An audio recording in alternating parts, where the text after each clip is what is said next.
We're live. Well, welcome everyone. Bienvenidos. Bonjour. Happy spring and happy poetry month. I'm here perched in my US Pacific Northwest kitchen / weird book studio now, where people this week, really everywhere, I know waited and experienced a monumental verdict that kind of rippled across the world. And of course, different countries continue to grapple with vaccinations as well as spiking pandemic numbers. And I just want to acknowledge that I end up telling somebody at least once a day that joy and grief always are holding hands. And I think there's nobody better than poets who know that.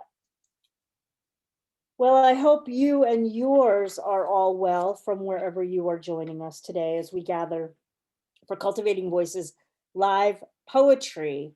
And what I have experienced as our ever grounding new books showcase.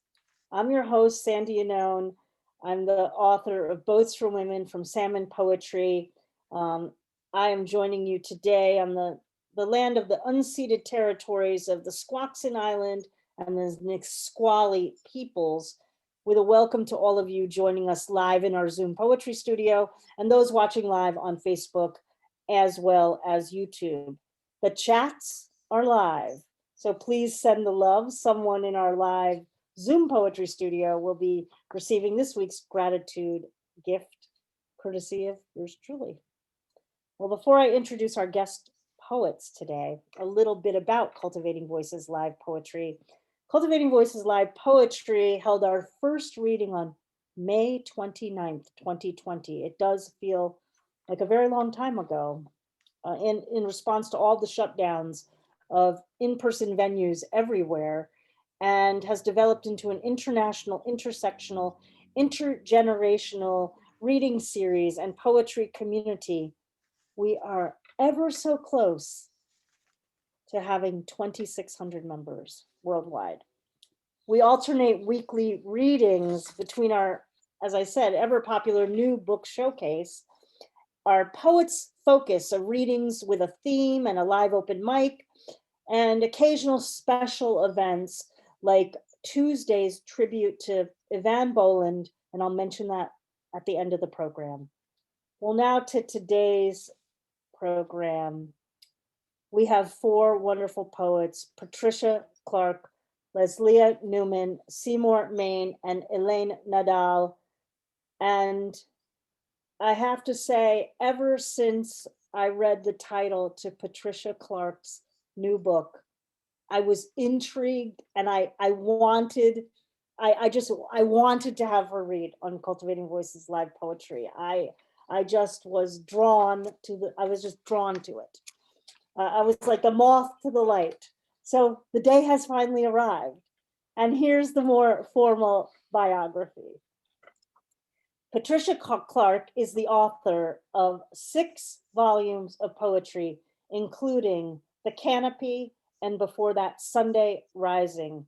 And her latest, released this fall from Terrapin Books, get ready friends, Self-Portrait with $1 Million. Oh my gosh.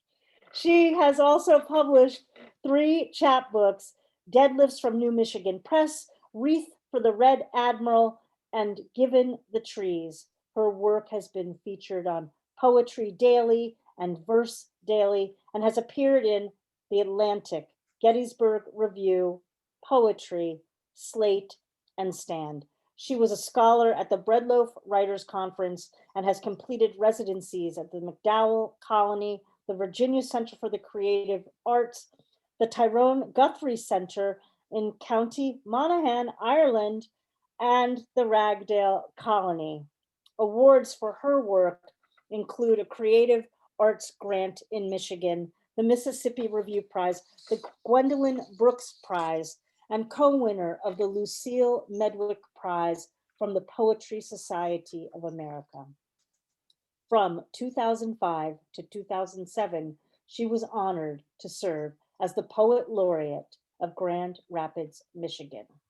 She was poet in residence and professor in the Department of Writing at Grand Valley State University in Michigan, where she worked for 30 years. Would you please welcome Patricia Clark?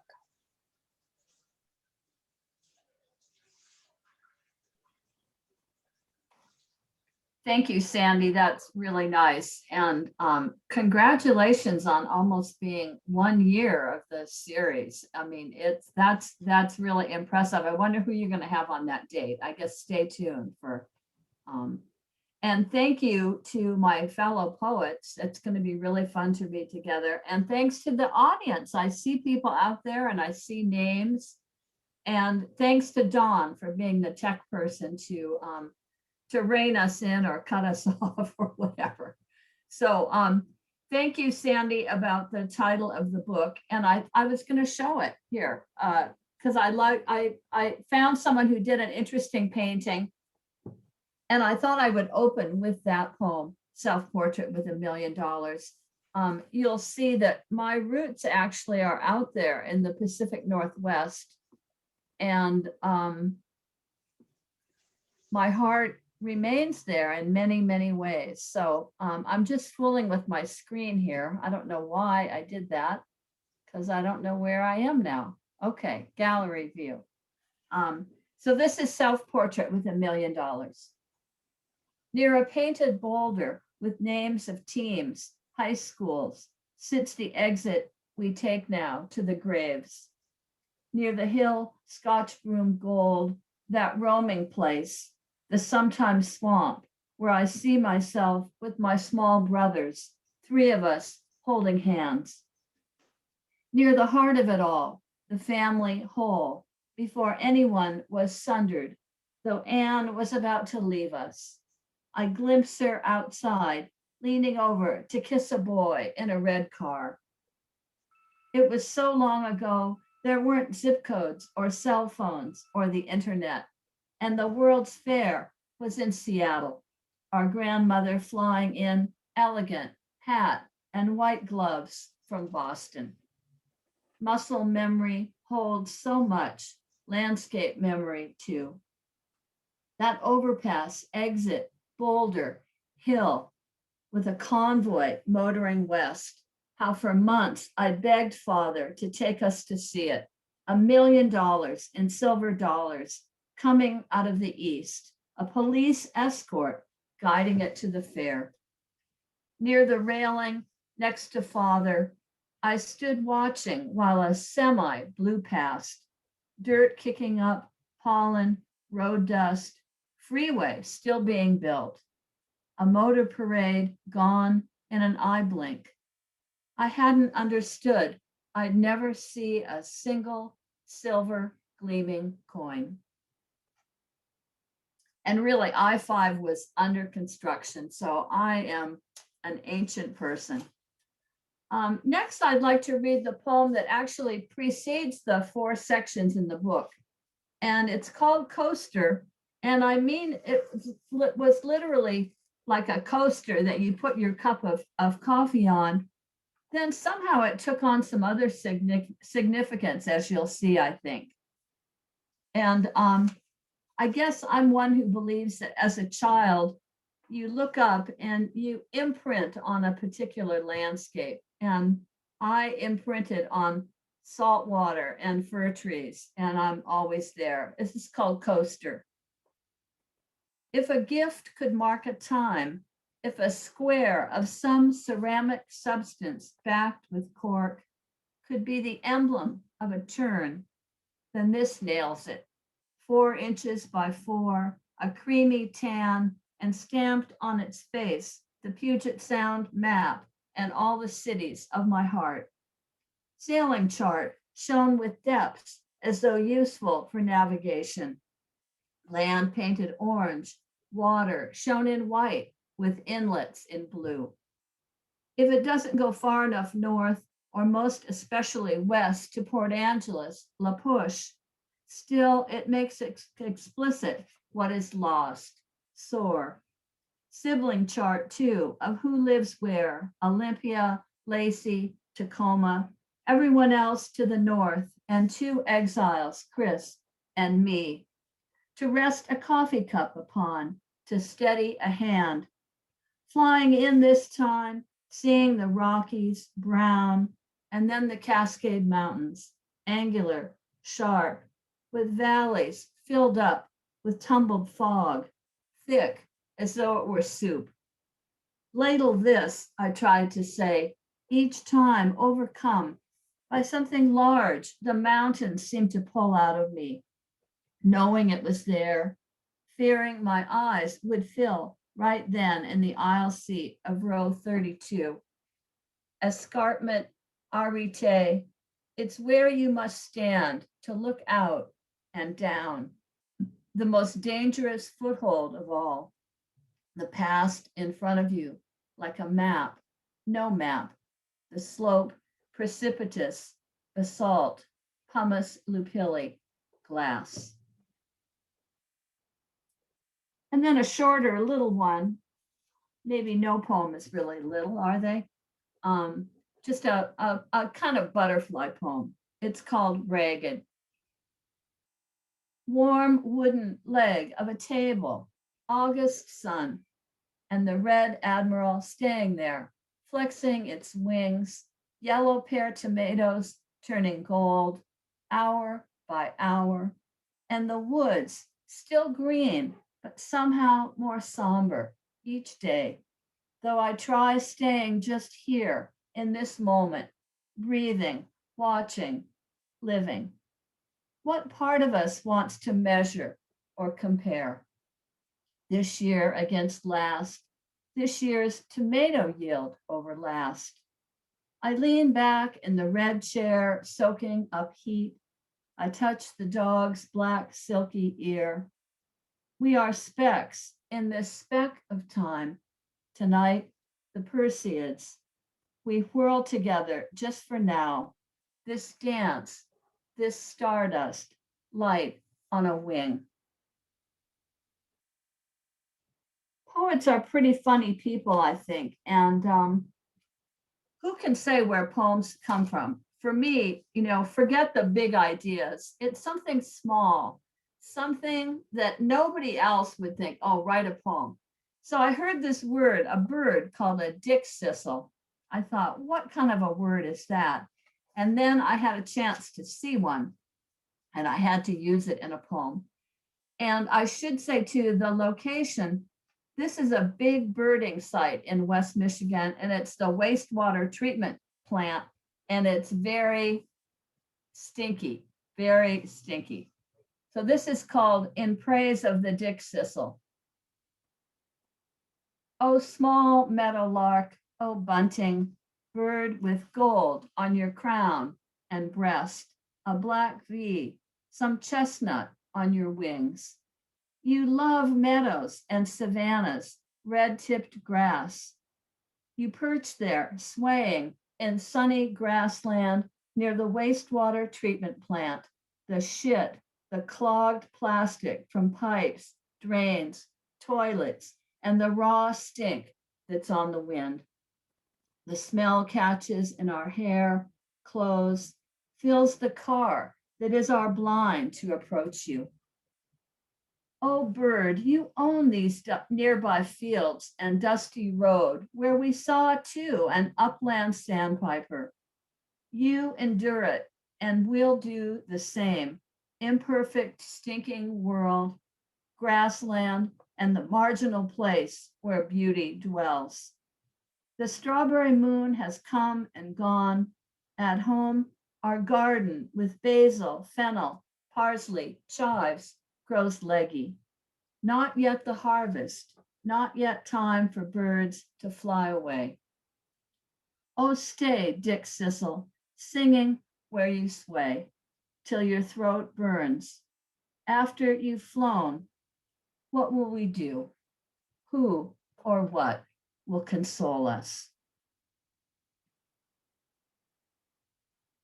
we read other poets, and I was reading Linda Gregerson, I think, and she weaves stuff together. And I thought, I'm going to weave some stuff together in a poem and cross my fingers that it will work. And I was listening to music, Sibelius. So this is called Sibelius, while an oak topples. I turn it up loud, louder, to mask the chainsaw's cough and steady whine, the noise of the workmen hollering, the dull thuds when one throws down a chunk of trunk or limb. What do we do living in this world?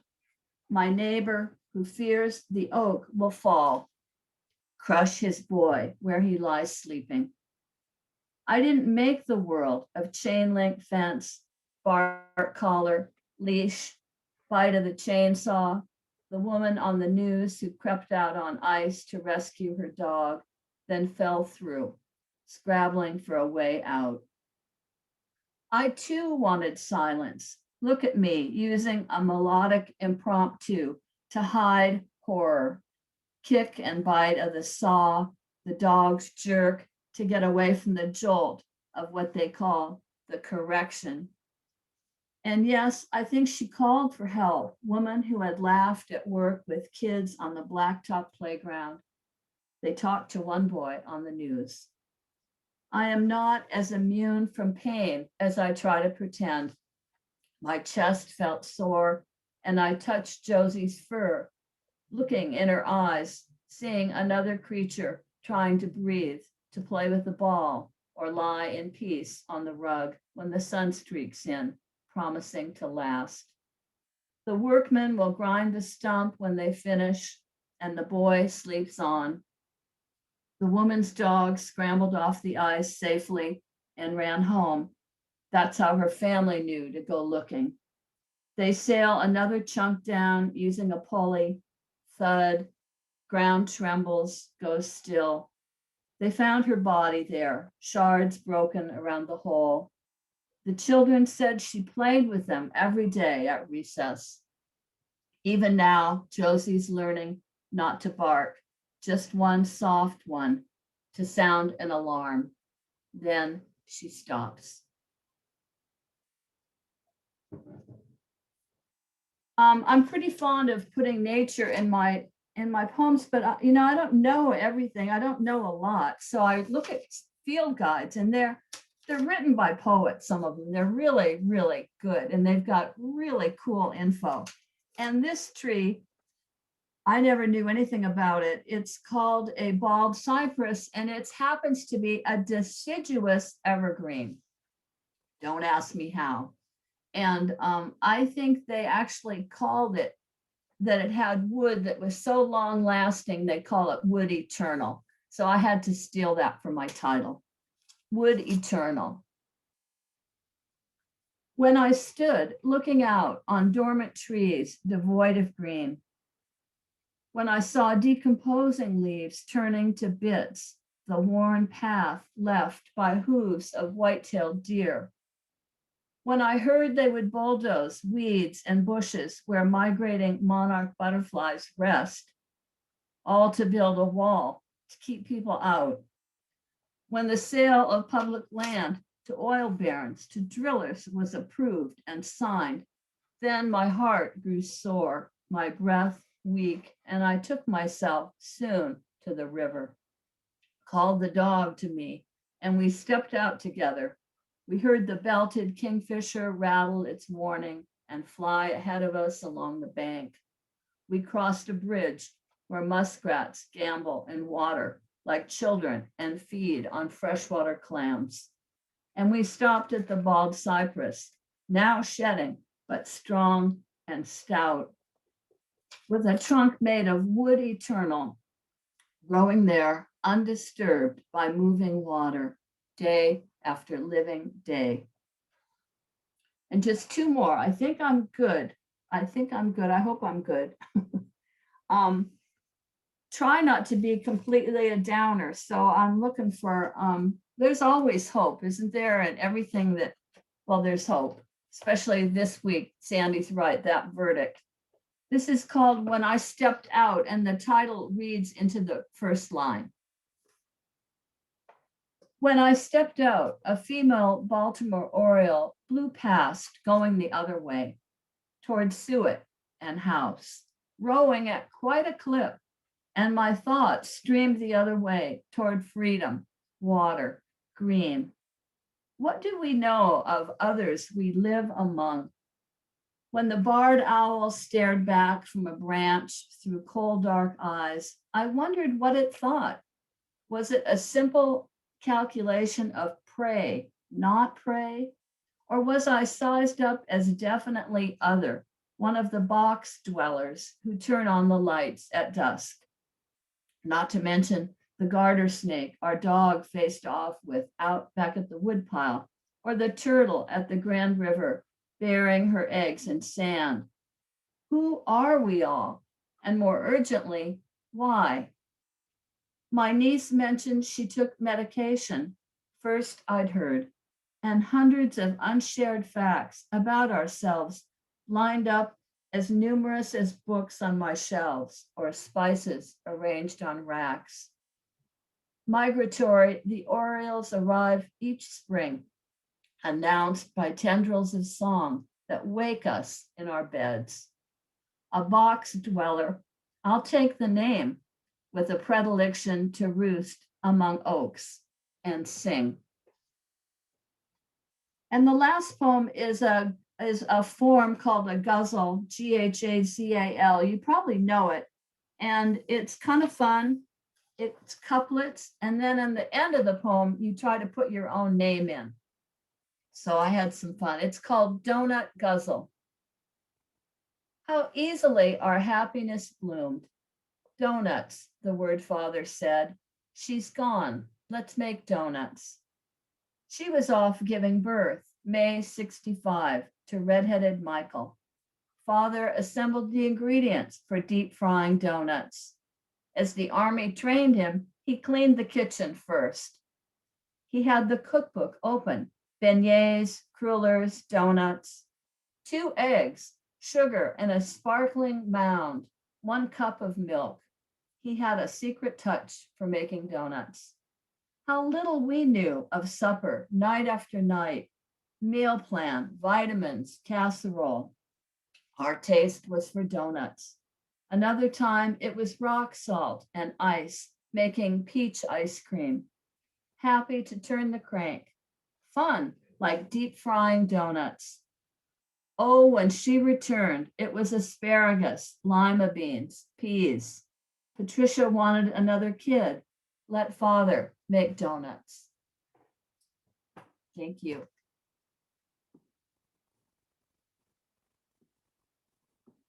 Thank you so much, Patricia. I have to say, I do have a penchant for donuts, and now I'm a little hungry for them. And I really can't find a great one out here in the Pacific Northwest. I think of it as I'm a East Coaster. I think of it as a really New England thing, but I know donuts are everywhere. But nevertheless, thank you. The book, my friends, is Self Portrait with $1,000,000. And if I'd had my real wits about me, I would have had a replica of the Space Needle to share with you today. But I look forward to seeing you out here in the Pacific Northwest the next time you come on out. Thank you again. And I'm posting in the chat the, again, the link to purchase and interact with Patricia at her website. And there it is. Thank you again. And congratulations on the new book. Well, next, as some of you know, I am also the host of another monthly reading series called The Collectibles with the amazing Headmistress Press. It's a monthly reading series, 3rd Saturdays. And when Lesléa Newman read a few months ago, sharing her own very poignant work, as well as a riveting talk about the work of Gertrude Stein. All I can say is, I hoped she would join us on Cultivating Voices Live Poetry. And now today, I get to be grateful that we have her here with us today to share her poetry from her new book, I Wish My Father. Well, here is the more formal biography, and I must say it's a very modest one if you know Lesléa's career. Lesléa Newman has created 75 books for readers of all ages, including the poetry collections I Carry My Mother, I Wish My Father, and October Morning, a song for Matthew Shepard, a novel in verse. She has received poetry fellowships from the National Endowment for the Arts and the Massachusetts Artists Foundation, and 2 National Jewish Book Awards. From 2008 to 2010, she served as the Poet Laureate of Northampton, Massachusetts, one of my favorite cities in the country, to be honest.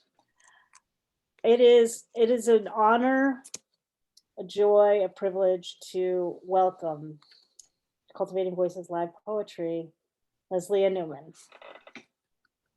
Thank you, Sandy. It's so nice to be here. Happy Poetry Month to all. Thank you to the other poets.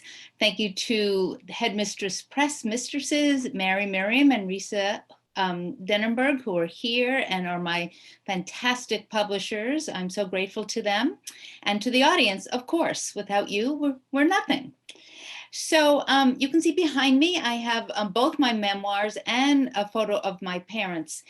So you can get just a glimpse of what they look like and who I'm writing about. I feel whenever I read from I Wish My Father, I just have to start off with a poem or two from I Carry My Mother, because like my parents went hand in hand for 63 years, I feel like the books go hand in hand and they kind of set each other up.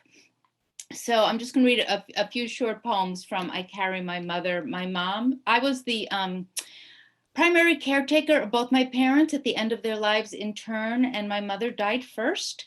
And so this book starts with her diagnosis and it ends with her first yahrzeit. And this is a 15-part triolet, but don't worry, I'm just reading the first part. The deal. My mother's doctor tells me here's the deal. She's got 6 months to live, a year at most.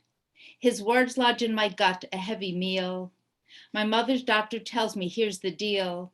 I'm very sorry, I know how you feel. But keep your chin up, don't give up the ghost. My mother's doctor tells me, here's the deal. She's got 6 months to live, a year at most. And this next poem is actually a ghazal, which Patricia explained, so I don't have to explain the form. It is called Precious Mother. The daughter's heart aches, the daughter's heart breaks as she wakes and takes care of her mother.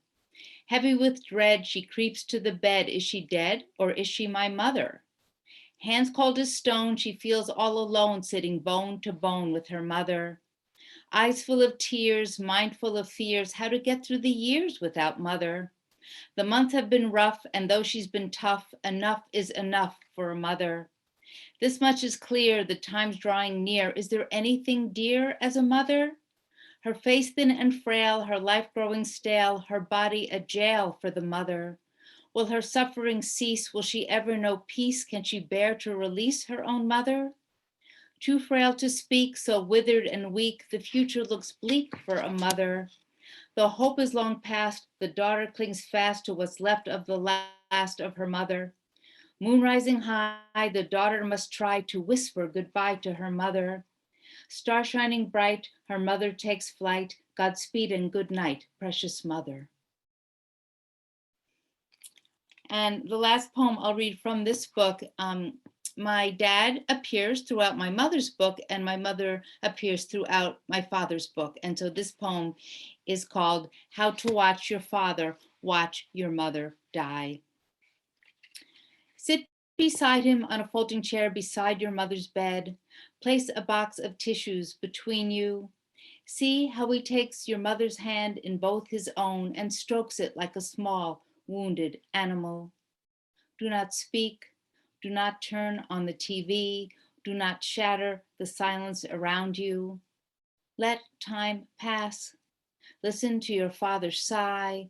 Listen to your father sob. Hand your father a tissue whenever necessary. Ask your father if he wants something to eat. Ask your father if he wants something to drink. Ask your father if he wants to go for a walk. Do not press him when he says no to everything. Remember, the one thing he wants is impossible to give him. Let more time pass. When your father gets up to use the bathroom and says, hold mom's hand, hold your mother's hand. When he returns, give your mother's hand back to your father. It belongs to him. Do not tell your father what the hospice nurse told you. You need to let go so she can let go. When the sun sets, gather the darkened room around your shoulders like a cloak. Watch your father's undying love take your mother's breath away. So now I will read from the new collection, I Wish My Father. And I just want to point out the paintings on both books are done by a wonderful artist named Carol Marine, who does an original oil painting every day as her spiritual practice. So I encourage you to check out her website. Her artwork is beautiful. Carol Marine, M-A-R-I-N-E. So I Wish My Father begins with the separation of my parents. My mother dies and my father is still among the living. And the book ends with my parents reuniting because my father dies, and then my parents are together in the world to come. So I will just give you a taste of this book and the narrative arc from beginning to end. But actually, I will start with a poem my dad wrote. This is the only poem my father ever wrote. And he was an attorney. He was not a poet. And he wrote this for me for my 60th birthday. Science tells us that to live, one needs air and water, but to have a better life, one must have a daughter. To have one so talented, caring, and bright even makes old age all right. So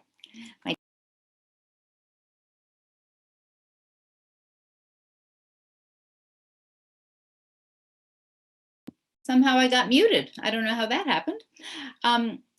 These poems, the title all work as the first line of the poem. So the title goes right into the poem, which are all told in tercets. When my father wakes up and that first sweltering night of that first scalding summer, soaked in sweat like my mother when she suffered those terrible hot flashes 40 years ago, he stumbles out of bed and lumbers to the archaic air conditioner, fumbling for the right button to bring it back to life with a wheeze and a groan and a thump. Next, he shuffles across the faded carpet, slides between the worn sheets, and lifts the torn blanket to cover my mother, who will surely grow stiff from the frigid air blowing between them as she had for more than 60 years. Who could blame him for forgetting she had left him and was now slumbering on the other side of town, wrapped in a shroud beneath the stony, stubborn ground? How he missed her old, cold shoulder. Since tonight are the Academy Awards, I'm going to read this poem, which I actually don't normally read. My father is slipping, his glasses up his nose, eager to see the stars on TV. Sure, I'm watching, he is quick to assure me. Who would want to miss all the beautiful ladies? My father is missing the beautiful lady who sat beside him day after day for over half a century, gone 6 months now, her beauty gone long before that. But my father thought my mother beautiful to the very end, and the end was not pretty, to say the least. My mother down to 100 pounds, her hands curled into claws, her feet bloated as balloons. But let's forget all that. For now, here are the pretty, pretty ladies pirouetting this way and that on their needle-sharp heels. And here's J-Lo in a gown cut down to there, her breasts like two buttery biscuits, two luminous moons, two glowing golden globes. The next day, my father boasts that he stayed up and upright until the bitter end, as if this is a big deal, which I suppose it is. The show was lousy, he says. I wait. The host was terrible. I wait. The songs were too long. And they picked the wrong movies. And I'm not going to watch it next year. And I sure hope tomorrow doesn't snow. For the first time, my father fails to bestow the Best Breasts of the Evening award. And that's how I know the ladies' man my mother loathed and loved for all her life has finally slipped away.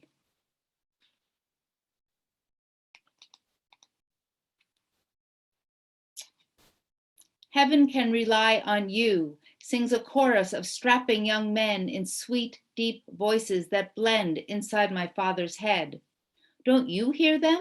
He asks, then shrugs, unconcerned about being the sole witness to this tender serenade. He holds up a single finger, signaling, wait, wait. The men have stopped, but then they start up again. Gouda, Gouda, Gouda, my father sings along. Like the cheese, I tease, trying to make light of this newest delusion. My father frowns, it isn't funny, and cocks his head like a puzzled puppy, trying to make sense of what's being said. The sound, any sound, a precious gift, since he doesn't hear much these days. Not the telephone's startled and startling shriek, not the blasting TV's blathering newscaster, not the neighborhood dog's insistent sharp bark, not the rain's hard hammer against the sliding glass door, and not a peep from the little boy who appears at the foot of his bed night after night, his eyes as blue as my father's, before the cataracts floated in, two puffy clouds across my father's morning sky. Who is he, Dad? I ask. My father shrugs, then lifts his finger again. Yes, dear, he says. I will, dear. He looks towards my mother's chair, and out of nowhere, I hear her too, her voice, the weak whisper of that terrible last day. Don't worry, sweetheart. She cut my cheek with her worn, withered hand. There's no problem so terrible that it can't get worse. Gouda, Gouda, Gouda, sings my father, happily off key, swaying in his seat, his ancient voice cracking like a young bar mitzvah boy's. Deedle, deedle, deedle, zuzza, zuzza, zuzza. So then this happened. It was not a stroke of genius. It was not a stroke of luck. It was a stroke of misfortune that befell my father, leaving him crumpled at the foot of the driveway next to the garbage, waiting all morning to be picked up. My handsome, elegant father, in his freshly pressed gray wool suit, starched white shirt, easy on the collar, and cranberry juice colored tie, wearing the cufflinks shaped like subway tokens I bought him for his birthday, and spit shiny black Italian leather shoes. Freshly showered, cleanly shaven, fingernails carefully clipped and buffed, smelling of ivory soap, Old Spice, Brill cream, Listerine, and Arid Extra Dry, holding his monogrammed leather briefcase by the handle, off to work at 8 in the morning, returning at 7 in the evening, 6 days a week, 4 weeks a month, 12 months a year for more than half a century. My handsome, elegant father, now dragging an IV pole through the hospital hallway, barefoot, grizzly-chinned, hair like Albert Einstein, stinky and sweaty, wearing a sky blue Johnny dotted with tiny tumbling teddy bears, the back flapping open, every string untied. So it was clear, of course, that my father could no longer live alone, could no longer drive, could no longer practice law. So he gave all that up and moved into independent living. And this is what happened after that. My father was never on time once in his entire life. We could always count on him being a good 20 minutes early. I remember many a Saturday night with my father dressed to the nines in his sleek black tux and glittering diamond studs, pacing the hallway from front door to kitchen to dining room before ordering me to dash upstairs and see what was taking my impossible mother so goddamn long. I'd find her sitting side saddle on a stool in a white silk slip, surrounded by crumpled tissues imprinted with lip prints of lipstick the color of apples, clasping a sparkling bracelet around her wrist, clipping on a pair of matching earrings, and muttering to herself in the bedroom mirror, "I know the early bird catches the worm, but who the hell wants a goddamn worm?" She'd hand me a pendant shaped like a tear to fasten around her neck, then raise a silver aerosol can, the hairspray hissing like a snake as she circled her head 3 times, forcing me to step back from the cloud that always made me cough. Once I came home from college for Thanksgiving and my father drove me to the airport for my return flight on a snowy Sunday afternoon. Somehow, my stuffed to the gills suitcase never made it out to the car. After he finished yelling and screaming and carrying on, my father drove us home and drove us back to the airport, and I was still an hour early for my flight. It made me laugh when my father proudly showed me a note he received after my mother died. "Dear Mr. Newman, thank you for coming to my bar mitzvah. You were the first one there." I wonder just how early he was and how on earth he would feel to know that from this day forth, for all time, he will always and forever be known as the late Mr. Newman. And then this is the last poem in the book. My mother is at the bridge table with Loretta, Gert, and Pearl when my father finds his way to heaven. "Sit down, dear," she says, patting the seat beside her and barely looking up from the hand she's been dealt. "The game is almost through." But my father is too overcome to sit. He stands and stares at his beloved, free of wheelchair and oxygen tank, happily puffing away on a Chesterfield King held between 2 perfectly manicured fingers, sipping a cup of instant Maxwell House, leaving a bright red lip print on the white china cup. Her hair, the lovely chestnut brown it was the day they met. Her face, free of worry lines, the diamond pendant he bought her on their first trip to Europe, glittering against her ivory throat. She looks like the star of an old black and white movie who would never give him the time of day, but somehow spent 63 years by his side. "I missed you," my father tells my mother, leaning down to kiss her offered cheek. "Of course you did," said my mother, who always knows everything. She plays her cards right, and after Loretta and Pearl and Gert fold, she stands to let my father take her in his arms, and in their heavenly bodies, they dance. Thank you.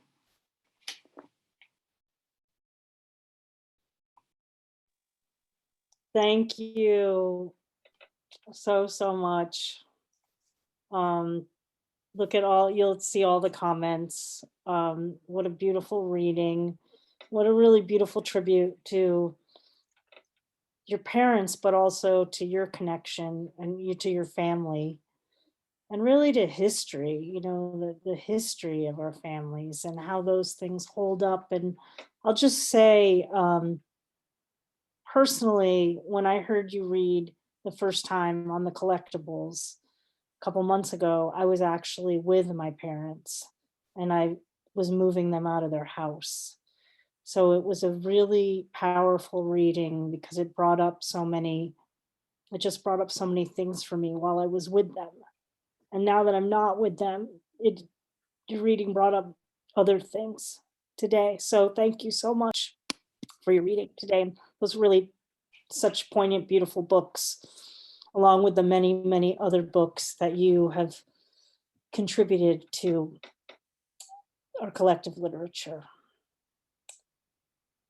A real, yes, thank you so much.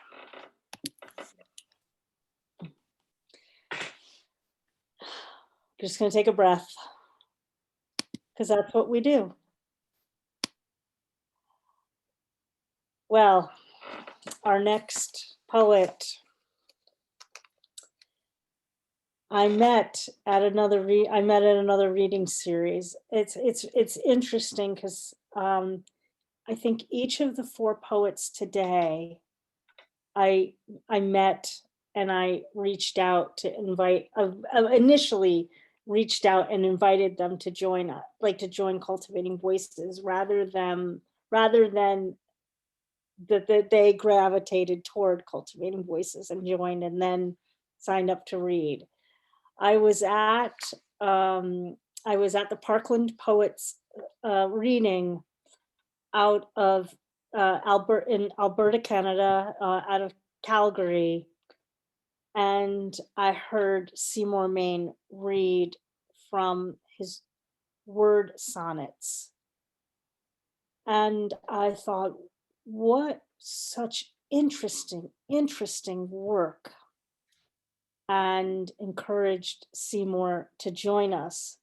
So I could not be more pleased that he took up my invitation, joining us today from Canada, from Ottawa. And here is the more formal biography. What really amazing, accomplished people we have with us today. Let me just say, incredible poets. Seymour Mayne is the author, editor, or translator of more than 70 books. His latest collections include Cusp, Word Sonnets from Ronald P. Fry and Company, In Your Words, translations from the Yiddish and the Hebrew, also from Robert P. Fry and Company. And please forgive my French, Le Chant Demoiselle, Memoir d'un Créateur, a bilingual English-French selection of biblical poems. His most recent book is a book-length offering of new work, Perfume, Poems and Word Sonnets, also from Ronald P. Fry and Company. He is Professor Emeritus at the University of Ottawa, Canada. Please welcome Seymour Mayne.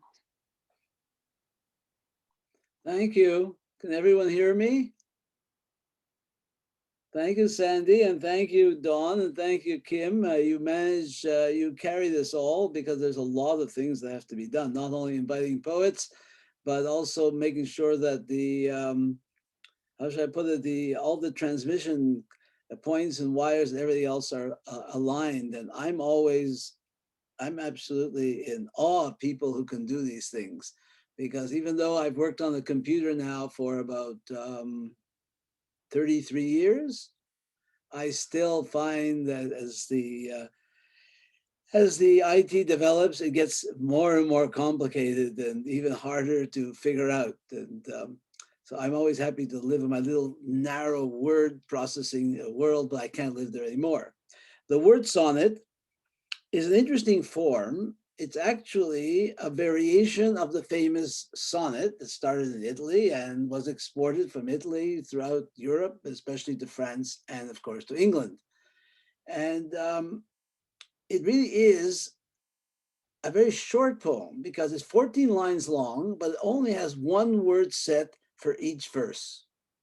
So I like to call it a sub-verse or a mini verse. And it always showed up. One or two American poets did it, wrote one or two among the formalists. The French poet Rimbaud tried one. And in 1985, a French poet, in the year of his death, published a book, René Nelly, a book called Sonnet Monosyllabique, monosyllabic poems in 14 lines. But my real inspiration came because I shared an editor in England with an Irish writer by the name of Augustus Young. He did some experiments. He took, I think, one of Churchill's books and fed it into his computer and looked for the average number of words in each sentence. And he found the average number was 14. And 14, sonnet 14, he thought he would arrange the poems, found poems, so to speak, by arranging the lines of Churchill. And then he opened a contest up, which I didn't win, but I picked up this idea in 1999 that I could write short poems of this kind. I have to remember that when I started writing, and my new book, by the way, this is it, Perfume, my new book contains 3 sections, regular poems and a central section of word sonnets, but it marks 60 years since my first poem appeared in the Canadian literary magazine. So yeah, I used to tell my students I started writing and publishing when I was in kindergarten. That way I kept them away from knowing how old I was. When I started to write in the 1950s in Montreal, I think of it, the Images poets, Ezra Pound and Hilda Doolittle, Richard Aldington, and the others were only like about 35 years away since they published their anthologies. And now I'm looking back, time I started to write, and it's over 60 years. So I don't know, my sense of time has been stretched. I was always looking for a form, a short form, because, and I no disservice meant to the other readers today, I've always been looking, I write longer poems, but I've always been looking for something short, epigrammatic. There's the haiku, but the haiku really is best done as an ideogrammatic poem. We have the epigrams that go all the way back to the Roman poets. And suddenly you have this new form, the word sonnet. So I took to it like, as they say, like a fish to water, and I became addicted to it. So for the last 20 years, I've been writing word sonnets and publishing books of word sonnets, and I've spread my enthusiasm to a group of younger writers around me, and we have done an anthology years ago, the only one of the word sonnet. It's online anthology, and it includes work by poets who studied with me or with me, all from the Ottawa or Toronto area. So Canada became, according to Augustus Young, we have become the center of the word sonnets of the world, and he considers me now his, how should I put it, his St. Paul, who's carried forward his word of the word sonnet. So what I want to do today is, and I also want to say I'm really pleased to be here with you, because in the last 25 years, as I gave some talk a little while ago, poetry, especially in Canada, has fallen under the cultural radar. There was a time newspapers used to review poetry. Radio stations had programs on poetry. Our national radio station, like your NPR, poetry's almost disappeared. And if you mention the word poetry to an editor, to a newspaper editor, they're willing to run the other way, or else do you think that there's some new form of COVID that you're trying to impose on them? Poetry has a big audience, but it's still not there at the center as it was, say, 20, 30 years ago. As I remember in Canada, where hundreds of people came to readings in universities, in bookstores, in museums, and people went and bought poetry. Right now, it's not the same way in Canada. And programs like yours, networks that keep poets together, are the ones that are keeping an audience open. Perhaps things will change. Perhaps we need the pressure of this new event that's happened, that's involved us in this science fiction horror story called COVID-19, to get us back to the essentials and back to poetry. So what I want to do is, Dawn, I want to go ahead and turn to my book, and you can put it on the, yes, there it is. I just have to organize here. I have to exit the full screen because I have to read from my file. Give me 1 second here. I have to get out of here. There I am. Great. So there's the book. And in the middle of the book is a sequence of word sonnets. And they are a sequence. They're written individually, but they link together like links on a necklace or a chain. Each one has some relation to the other. And I can read one from the other, and you'll find humor, irony, and underneath it all, what's obviously been uppermost in my mind without knowing it is the passing of time and mortality. It's been there, it's like a big theme. And it shows up in the poem. I don't ask for it, but the poems spring up with that expression. And the secret is called pilot light. And you'll get to see why I called it pilot light a little later. Tongue. Who keeps the words fresh and reborn from day to day? You're a loose tongue. Afterward. The word arrives a bit late, but the door lingers ajar on its hinges. Deep freeze. Even a whole year does not help to melt the soul freeze in Canada. Perfection. I sit back in spring rain. Perfection of heart is as elusive as ever. Wristband. I put out my hand. The wind circles it with a wristband of breath. Flashlight. The flashlight sleeps the day away, stationary, until the moon's reflection beckons with beams. Kiss. Pass it on, he whispered, kissing her in the dying moments before lips paled. Rescue mission. Now it is a rescue mission, drifting into the senior zone with life preservers. Passage.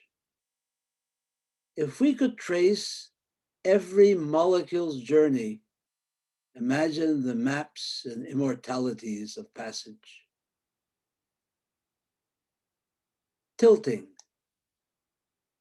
Are these your ancient grandmother's molecules, tilting the tip of the leaf in sunlight? Comfort. Where do molecules of our speech migrate when our hands cease touching, giving comfort? Syllable. The Big Bang was a syllable that alliterated itself into nuclear syntax and sound.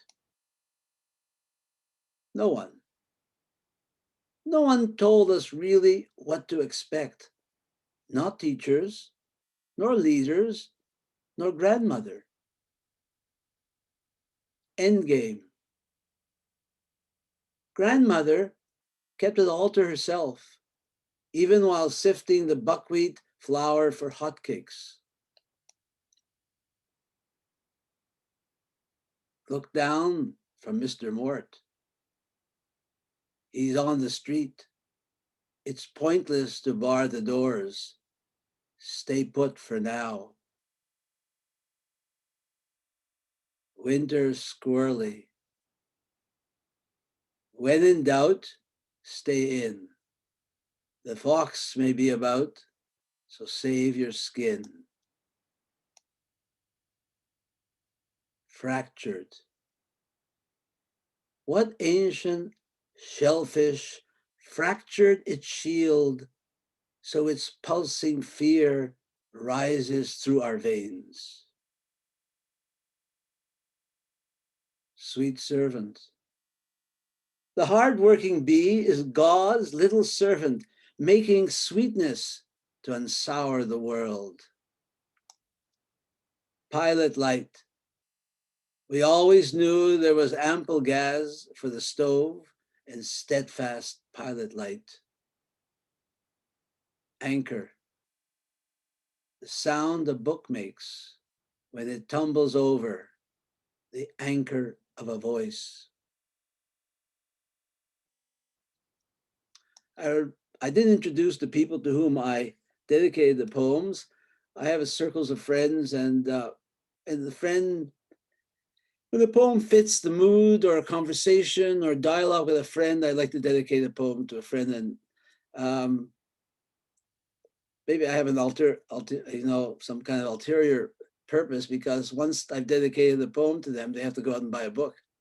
But I didn't do it for that. One of my friends said, "Oh, you're doing it because you want me to buy a book." He said, "You know what I'm going to do? I'm going to buy 2 of them." So this is for a late friend who was not a poet himself and always wanted to know the creative process. How does it work? Well, who knows, really? People can have all kinds of theories. But I wrote him a poem. And actually, I finished the poem after he passed away. In reply, it's like love. It doesn't just happen because you want it to. You can wait a month, a season, years, and suddenly words are rushing out to greet you. Be ready to touch them without complaint, bickering, or telling them what to do. Let the words take you as you embrace them, both hands ready, the tongue forgetting its daily remorse. And here's one, I think I'm echoing one of the other readers today. This is a poem. It is actually a parenthetical poem to the first poem in the book, which I didn't read, but it's really meant for the reader more than anybody else. And it is the last poem in the book, but I put it here before the end. Nothing. Wind has died down. The moon is on its foregone way to another month. Snow freezes deeper into midnight glimmer. Without you, I have nothing.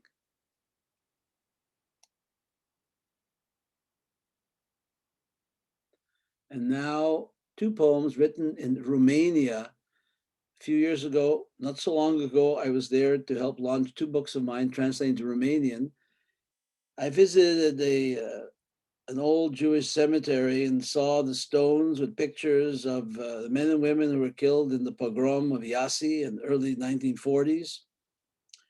And I don't know, my visits to Eastern Europe in the past few years gave me a strong sense that something obnoxious, something racist was rising again, a form of fascism, anti-Semitism, and also a deep distrust of strangers. And these poems, the next 2, wrote themselves one day in Bucharest, and I was there for the International Writers' Festival. From underground. The Gorgons have burrowed deep underground, even below the Bucharest metro and its lines. Every generation or 2, they rise out of Transylvania, Moldava, with a craving and a deep bloodlust. Then love is mauled. Then the stranger in your kin's midst is pillaged and savaged. The icons tremble. They count their beads. They know this bloodlust will turn on them too. They make their signs of the cross, and Jesus, with his forelocks, whimpers in hiding. Generations. One generation enjoys the earth with its bounties.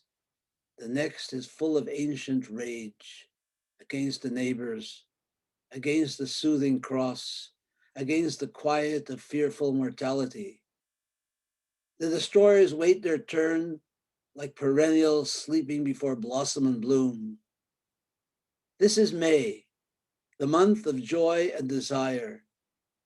Take it with both hands before the slaying begins in earnest again. And the title poem, and the last poem I read, the title poem from this collection, Perfume. I like to mix conversational words and expressions in serious subjects with irony and humor. I don't know if it has something to do with my Canadian background, because Canadians have to have a great degree of irony, being a middle power next to a very gigantic power. So we have to learn to take things with humor and irony and not take every step as if it were going to be the end of the world. Or as our late prime minister many years ago said, being a Canadian living next to the United States is like sleeping with an elephant. That the elephant just shifts ever so much, well, it feels like an earthquake. And we had a very, very left-wing poet many, many, many years ago He was known more in the communist countries. He wrote one good poem, which I always loved. He said, when they sneeze in Washington, they get pneumonia in Ottawa. Perfume. Let's lobby God. Keep the angels out of it and their union leaders. Don't let the devils out of the basement. Just find out God's working hours and confront the divine on his, her way home. Enough with destruction, war, and suffering. Let the world continue to flower all year long, and let death be only the perfume that dispels vanity and diseased power. Thank you, Don.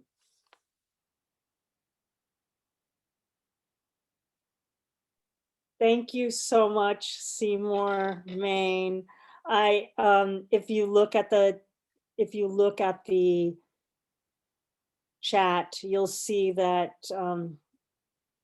people were as taken with the form as and your rendering of your poems as much as I was when I saw you read that first time. That encouraged me to reach out to you. Thank you so much for being here today. The book is Perfume from the last poem is the title poem, and there's information on the chat about how to order. And again, so appreciate you joining us from the north of where I am, from our wonderful neighbor in Canada, and really appreciate and look forward to the next time we interact with you and your word sonnets. I feel like in reply, that poem that you wrote to your friend who had passed is a really incredible poem about the significance and strength of poetry in our lives. And I really feel like, I want to have that up for me to look at like almost every day, to remind me why poetry matters. So thank you again, and we'll see you very soon. Well, on to our final poet for today, our finale. Oh my gosh. I just love the intersections between the poets when they come. I do not ever really know how it's going to all congeal, but somehow it manages to. Well, I had a very, very early correspondence with Elaine Nadal because she lives, I discovered that she lives not so very far from where I grew up. And we had a really interesting, like, little Facebook flurry of messages. And I'd always hoped that we would be able to get her to join us here on Cultivating Voices live poetry to read from her new book. And again, it's as I said with Lesléa, I hoped, and today two of the people that I had really, hoped for arrived and joined us on the same day. So it's so joyous to welcome her today, almost a year later since our early flurry of messages with each other. And here is the more formal bio. Elaine Nadal, a Pushcart Prize and Best of the Net nominee, is the author of 2 poetry chapbooks, When and Sweat, Dance, Sing, Cut, both published by Finishing Line Press. Her work has appeared in several journals, including Beyond Words Literary Magazine, Haunted Waters Press, Hoot Review, Grass Limb, and Latino Book Review Magazine. Please welcome Elaine Nadal.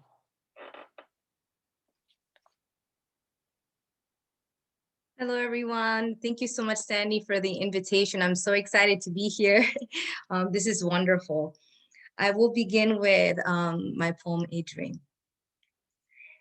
She was making rice and stirring a pot of pollo guisado, beautifully, meticulously, cariñosamente. I contemplated her. Smells good, right, mija? A plethora of flowers fell from the heavens, magenta, purple, blue, and silver. They descended gracefully, lelo lelo lai, lelo lelo lai, carrying me to a fertile land. I saw Jibarito delighting in the freshly cut grass. With a melody on his lips and hierbas in his tattered hands, he scattered the seeds with care. Magia. Mommy continued mixing, a sprinkling of water on my head. Warm, therapeutic, relajante. I closed my eyes, releasing awareness, but my peace was interrupted. She stopped stirring, and I awoke to an empty stove. No pollo guisado, no flowers, no song. My second poem is called Stay Silent, and it has a brief intro.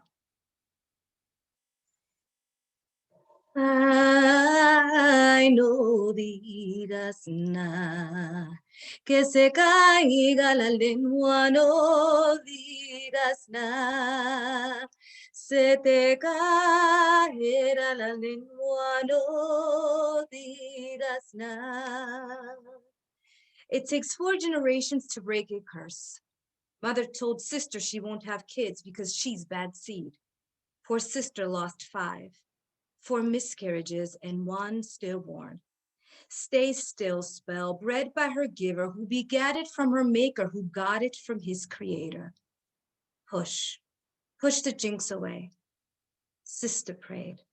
Mother thought her prayers were no good because they were either too soggy or too stale and missing some grit and bone, and flowers ain't gonna grow. She needs to pray harder. She needs to push more. But she's got a sincere heart, Mama. Push the jinx away. Mother said sister's got a dirty heart and she needs to make herself good. Drink these soapy suds, cleanse your tongue, purify your insides. That's gonna make her sick, Mama. Push the jinx away. Sister pushed stillborn baby. Baby never cried, sister often cries. Therapist told her to meditate, and she meditates in her cage for 4 minutes and 33 seconds. She's got the faith of a mustard seed and the hatred of a mountain.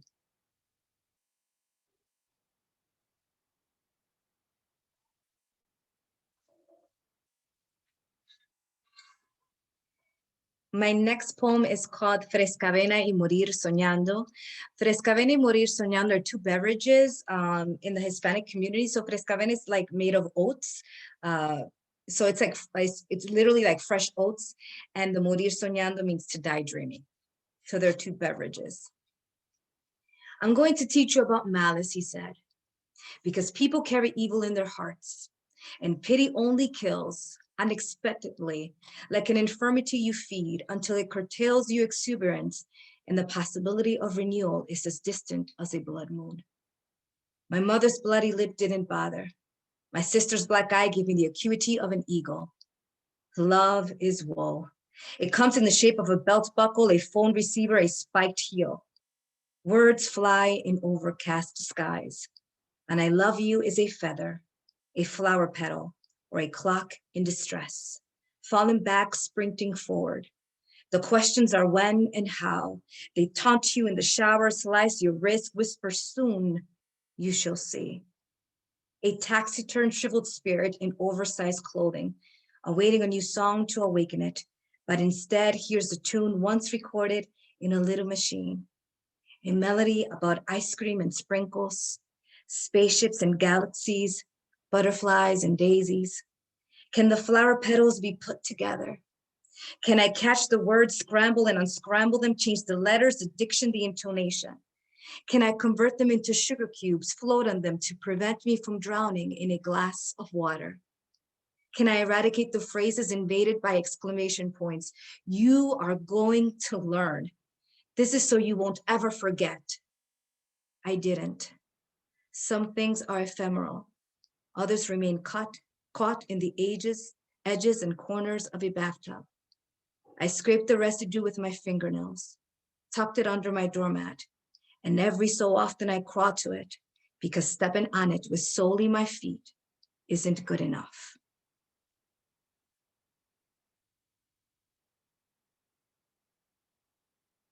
So the next poem is called Daughter. In my dream, I was a doll on a revolving pedestal, a doll with long black hair wearing a white dress that sparkled like father's cold blue eyes.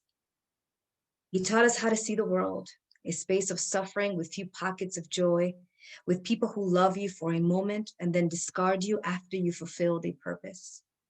In my dream, people loved me. I was beautiful. My smile was a sunrise reflecting only what I wanted to show. Father was good.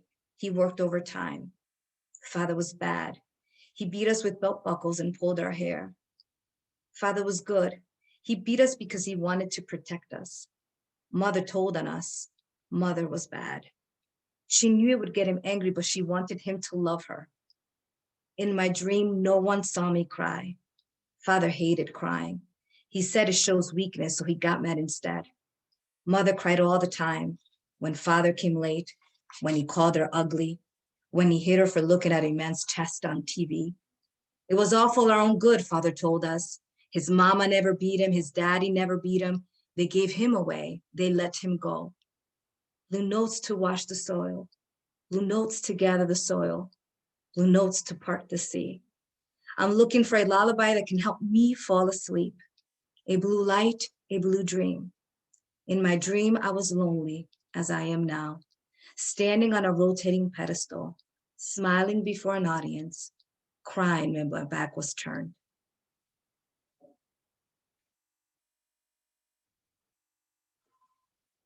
My next poem is titled To the Saxophone Abuela bought for my aunt, who later passed it on to my mother, who handed it to me. If I knew how to write an ode, I would write one to the saxophone I used to play in my youth. I would write it in pen and include the smudges and crossed out words.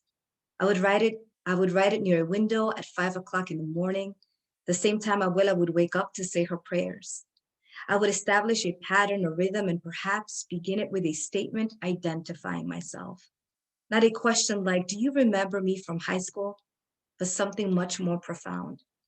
I would express my gratitude for jazz and swing, improvisation and freedom, risk and candor, passion and heart.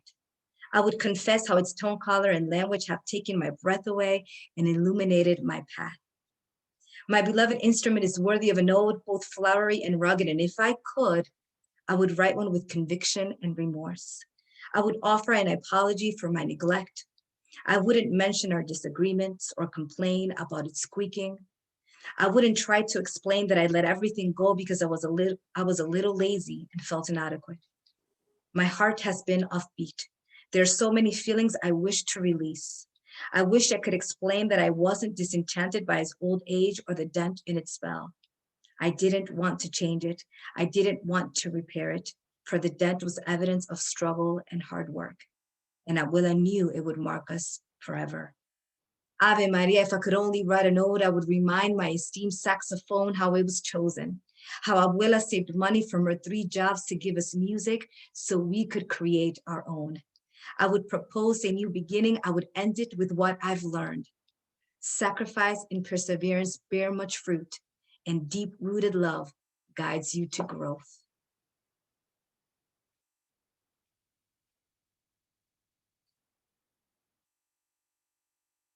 The next poem, it's called The Question, and it was a nominee for Best of the Net.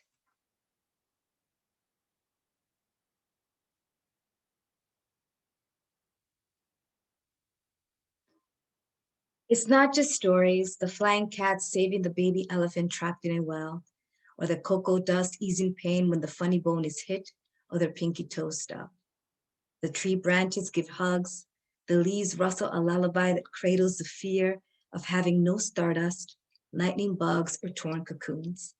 The melody resounds in sleep, follows in dreams, accompanies dinners, provoking laughter, while a piece of steak or chicken is being chewed, tucked within until it's finally released, as it was for me that once upon a time on a night of a crescent moon. Tell me, Grandpa, how does an oyster give birth to a pearl? I have 2 left. So this one's called Name. I want a name of wonder and lust that provokes the tongue and sticks to the ear. A name with waltz and jazz, romance and sass, cherry seeds and lemon peels. I need a powerful name, bruised and awoken from many depths. A name that breaks free and knows how to scream when its essence is questioned. I want a name unlike any other, earth-shattering, mouth-watering, wrapped in lavender, abundant in love. A name that is mine and only I can create. And my last poem is Beyond.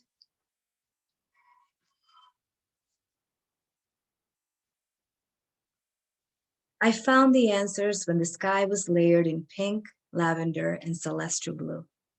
I am a medicine woman, though my breasts have never produced milk and my womb is barren. I'm not bad seed. My name has a face comprised of geometrical shapes and eighth notes. I am whole. I delight in the taste of strawberries before I slumber. The sweetness makes up a moon, and I dream of incredible things that I can make happen, despite being worn down by distorted figures and dismissed by pale caresses. My body heals, our bodies heal on their own, with the help of others, with the love from beyond. Thank you.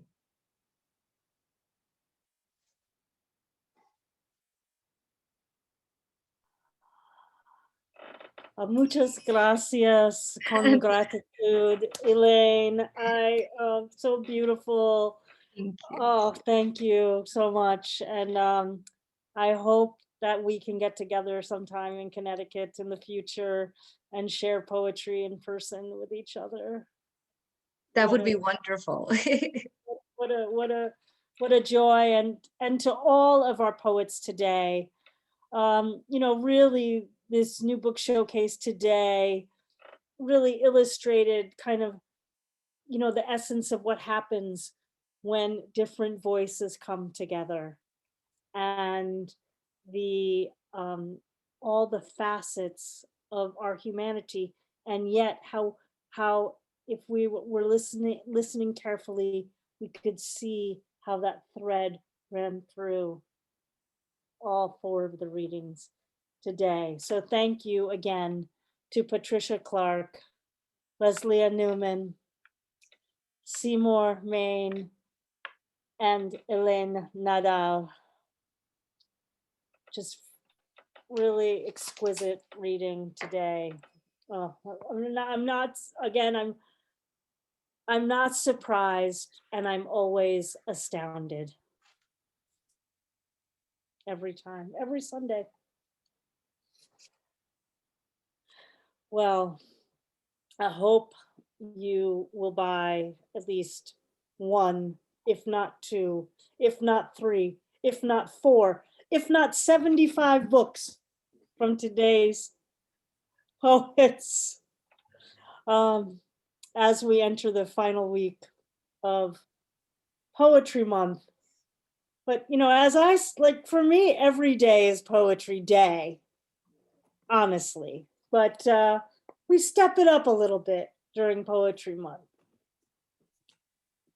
And here, as we continue into that final week of Poetry Month, boy, is it ever turning out to be quite a finale. I just want to share with you a few of the events that I'm hoping to attend, which among the many, many, many that are available to you this week. And of course, while you're indulging me with these final announcements, please feel free to put in the chat any of your upcoming readings or events or things you'd care to share with our audience. Well, this Tuesday at 12 Pacific, 8 p.m. in Ireland. I honestly cannot implore you enough to join us for our tribute to Evan Boland as we gather to remember the poet and her poetry. We will be bringing together 4 special guests on Tuesday who knew her personally and professionally, and they are Catherine Ann Cullen, the inaugural poet in residence at Poetry Ireland currently. She's the inaugural poet in residence at Poetry Ireland, excuse me, poet in residence at Poetry Ireland. Jessie Lendenny, founder and managing editor of Salmon Poetry and one of the earliest publishers of Evan's poems individually, not books, her poems. Nessa O'Mahony, the co-author of the critical essay book about Evan's work, Evan Boland, Inside History. And Rachel Hegarty, author of, I'll just show the book because I just happen to have it here, May Day, 1974. We will follow our featured guest speakers who will talk about their connections with Evan with an open mic where you can read a poem of Evan Boland's, your favorite poem, or a poem that perhaps she inspired you to write. See our event page with links to register. That's during the afternoon here in the States. Tuesday night in the States, Angela Driven is here in the room. And I know that Angela has a reading at Today You Are Perfect series out of Iowa City. Check that out. Angela put that in the chat.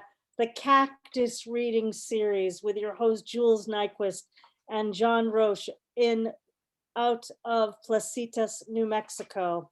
And Thursday, my friends, is Poetry Day Ireland. So check out Poetry Ireland's vast schedule of events, as well as other programs registered throughout the country, including Thursday evening in Limerick is its Lime Square's weekly reading series with hosts Dor Seifer and Lauren Donovan.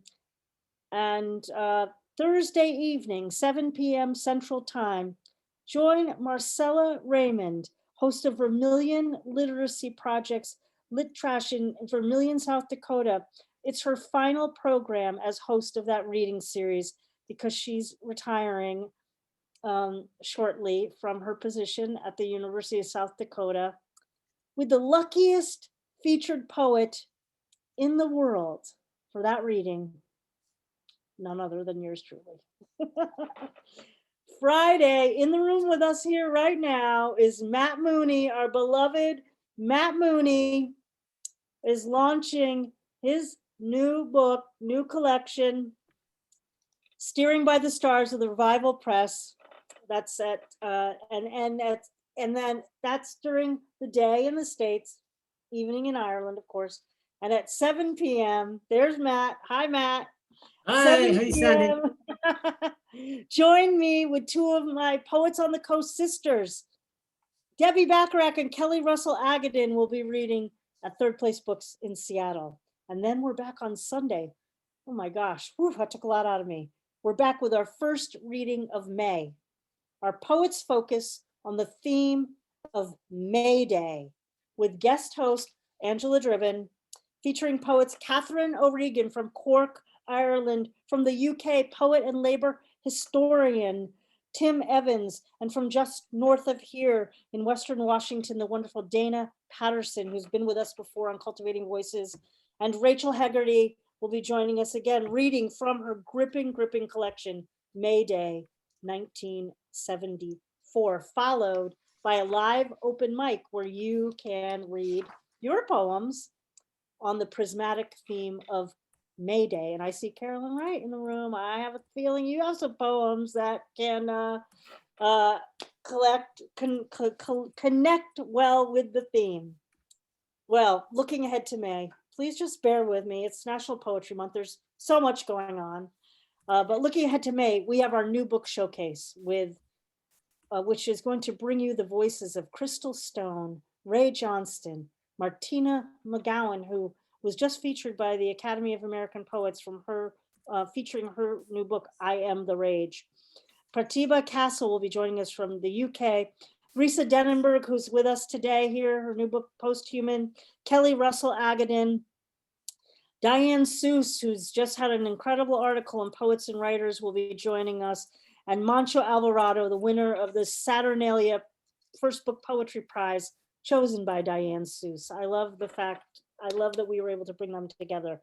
And May 16th, you honestly will not want to miss our Poets Focus on the theme of witness, a conversation with 3 generations, with former poet laureate of San Francisco, Janice Mirikitani, Mary Owishi, who I believe is here in the room with us today, poet laureate of Albuquerque, and Tanya Kohong. It's going to be a very, very powerful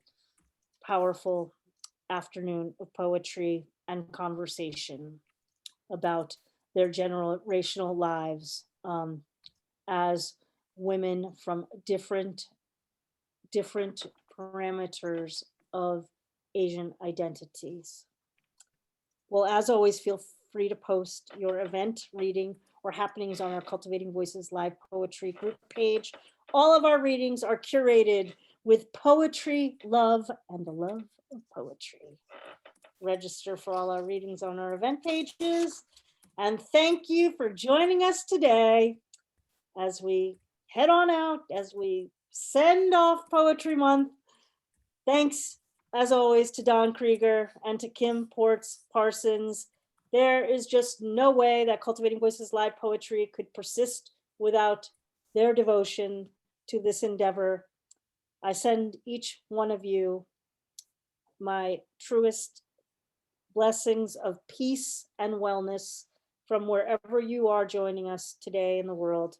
And until next time, my dear friends, ahoy, safe travels, and keep writing. We'll see you next time. And happy birthday.